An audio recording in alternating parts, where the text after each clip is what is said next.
What's up, Family Liberty?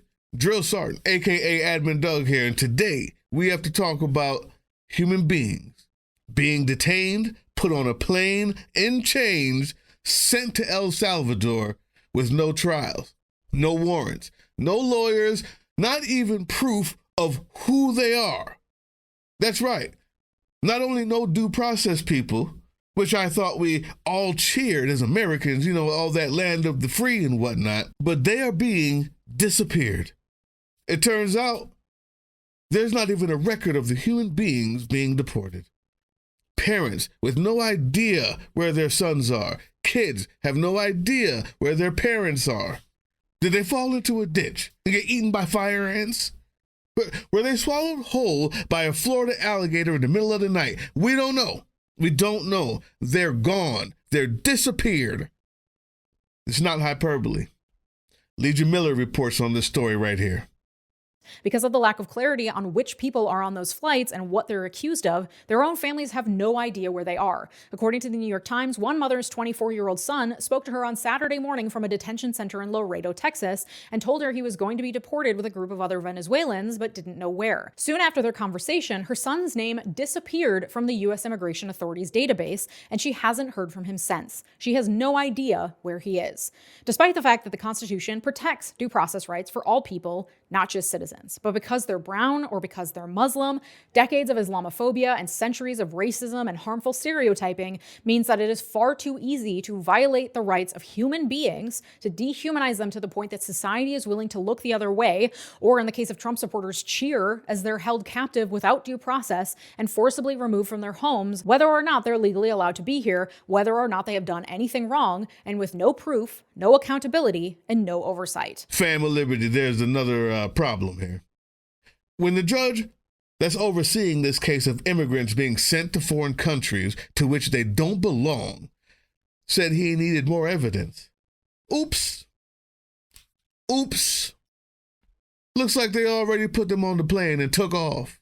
Then the judge ordered that the plane get turned around, and the executive branch of the United States government, people, gave a collective middle finger and added in an official statement, and I quote, "Nah, boo-boo, fuck you, judge," end quote. Okay? And this Trump border czar said, and this is the actual quote, "Another flight every day. We're not stopping. I don't care what the judge thinks."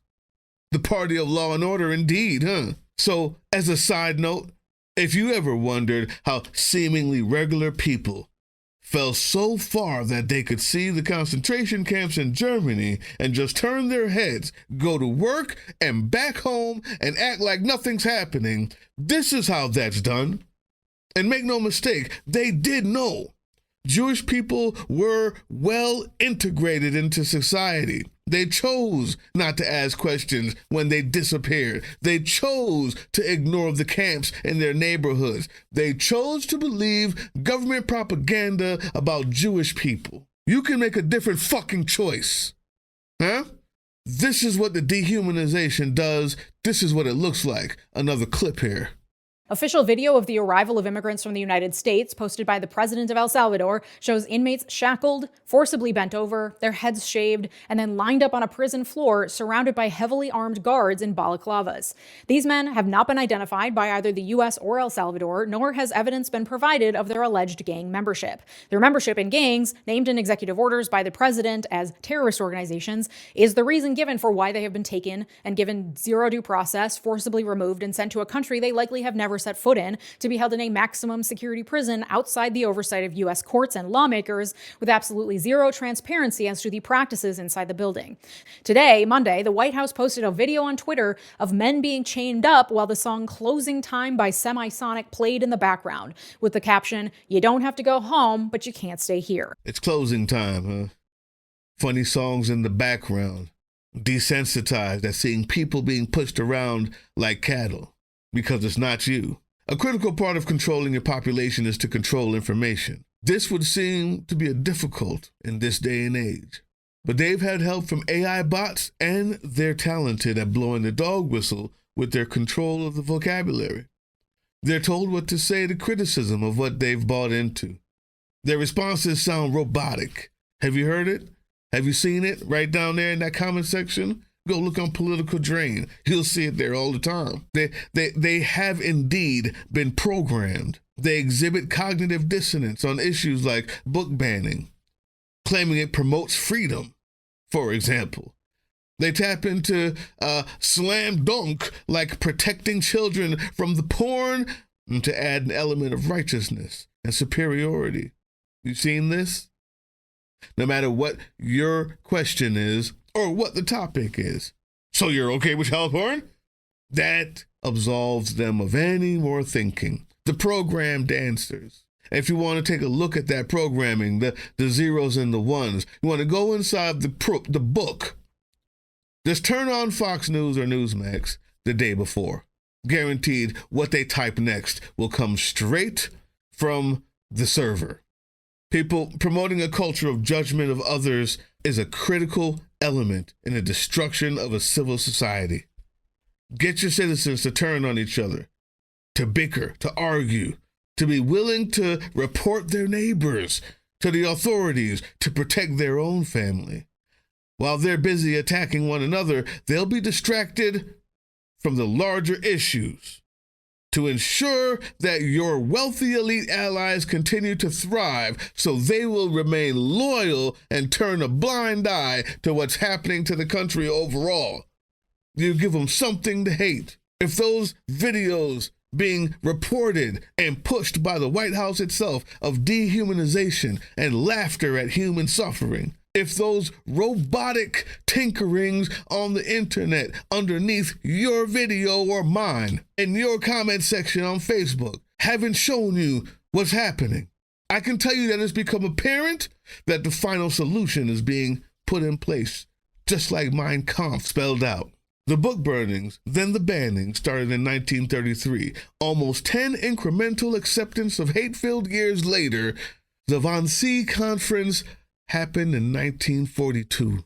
That's where Himmler presented his plan for the Jewish citizens of the Reich, after the immigration plan of Madagascar failed. Something like El Salvador might just. I want you to think about that for a second and see if you connect the dots. Phase 1, expel all undocumented immigrants by branding them all criminals, gang members, etc. And when the deportation becomes too much of a bother, too expensive, they'll be sent to concentration camps, currently being prepared and will be staffed by Eric Prince's Academy Company. Destroy Social Security, by the way, the VA, by the way, Medicare and Medicare, to kill off the elderly, the disabled, the mentally and chronically ill, as they are an expense and not useful to the regime. And if you have any idea on how this eugenics has become so popular and accepted, just ask apartheid Elon. Eugenics is what he's been all about. We're the parasites, remember? Phase 2.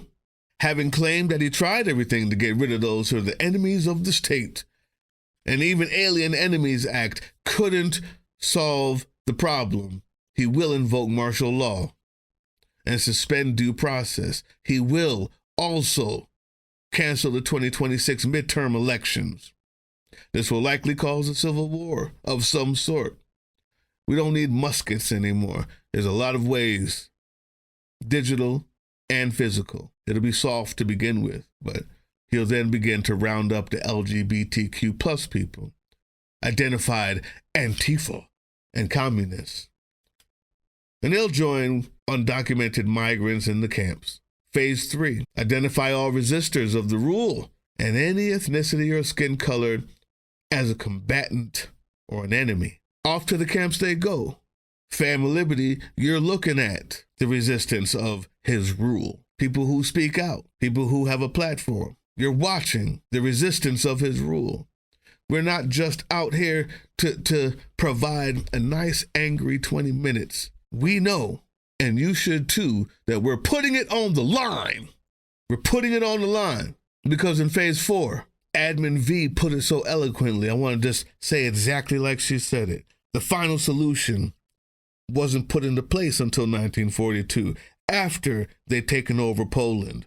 Greenland, Canada, anybody? Mexico, Panama, and the Soviet Union. And they didn't start with the Jewish people exactly. They started turning up the heat slowly, like a lobster in a pot. People didn't notice.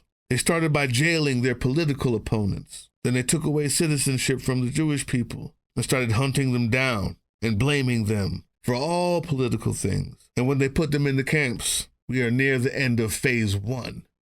Those 4 phases that I put are the phases that begin the final solution.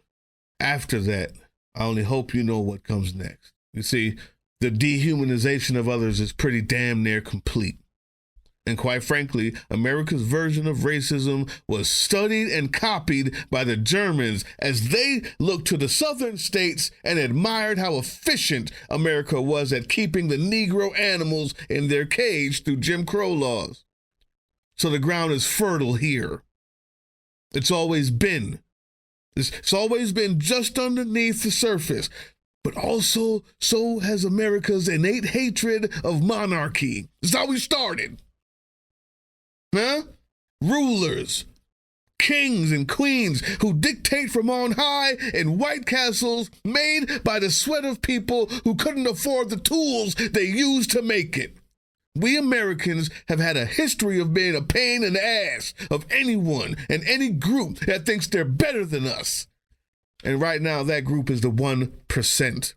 It's not the Mexicans, the Puerto Ricans, it's not the Venezuelans, it's not the Haitians.